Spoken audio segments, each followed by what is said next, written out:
Hi guys, Dasoy TV here. Kamusta kayo? Ito na naman tayo sa panibagong video natin. Walang masyadong ganap pero syempre, papasok tayo sa trabaho. Tara, samahan niyo ako. Kamusta pala araw niyo? Ito na naman ako. Magsisimula pa lang yung araw ko, pero gabi na. Shoutout sa mga katulad ko na gabi rumaraket o gabi nagtatrabaho. Medyo nakakapuyat, nakakapagod, at nakaka-stress din sa katawan kasi sa umaga minsan ang hirap matulog, 'di ba? Pero kinakaya pa rin naman. At ayun na nga, nasa parking lot na tayo agad. Tapos na rin tayo magparada. Nakatanggal na tayo ng helmet at nakapagsuot na tayo ng medyas. Check muna kung pogi pa rin syempre. Kahit hindi. Isa sa mga bagay na tulad kong panggabi ang mahirap mawala. Yung kape, syempre. Pinakang kasangga natin yan. At pagkatapos ng trabaho natin, saan pa ba tayo diretso? Dito na tayo sa gym. Nag-chest workout lang tayo at saka nag-bicep workout. Bali, 12 reps, 3 sets ng incline. Tapos, nag-bicep tayo ng 3 sets din na may rotation na onte. Tapos, tuloy-tuloy lang yan. Medyo pinas-forward ko na lang yung video natin. Sadyang gusto ko lang mapakita lahat na ginawa natin yan kahit wala tayong tulog. So, kasi inspired tayo, di ba? Gusto nating magpapayat, gusto natin umokay yung katawan natin ngayong February. Partida na nga to sa atin kasi, di ba? February, onti lang yung date.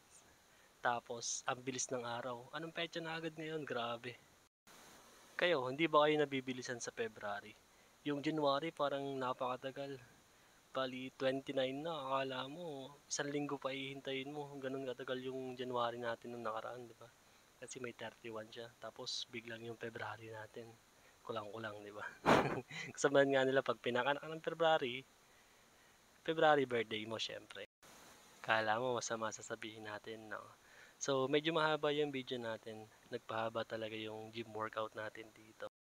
Sa mga expert na sa gym dyan, baka pwede nyo naman ako bigyan ng tip. Wala kasi akong diet at wala rin akong proper workout. More on chest lang ako, more on shoulder, tapos leg day, ganun lang. Cardio, medyo hindi na ako nagka-cardio kasi, ewan ko, hulaan nyo na lang kung bakit. Baka hikain na ako eh. Wala na akong dugo, kakapuyat, tapos nagka-cardio pa ako, no? No, baka saan tayo humantong yan. Hindi tayo magsasana-sana ng mga gusto nating maabot. Kailangan talaga natin paghirapan yan, syempre.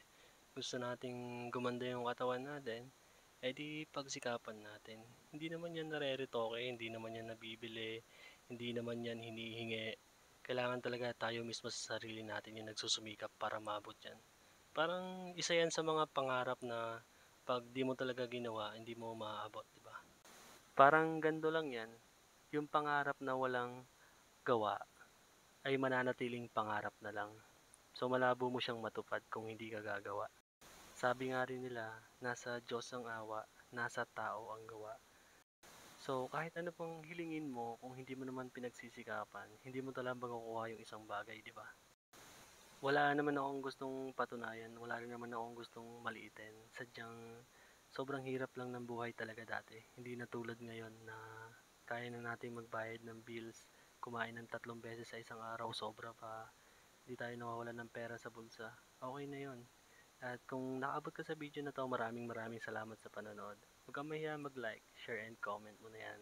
Kung gusto mo magpa-follow, comment mo lang yung Facebook mo o comment ka lang dito, papfollow kita. Siyempre, follow back mo rin ako. Salamat sa mga nanonood dyan na paunti-unti sa reels natin. At ayun nga, umuwi na tayo syempre. Maraming salamat talaga. Tuloy-tuloy lang tayo kasi malayo pa man, malayo pa talaga. See you in the next video.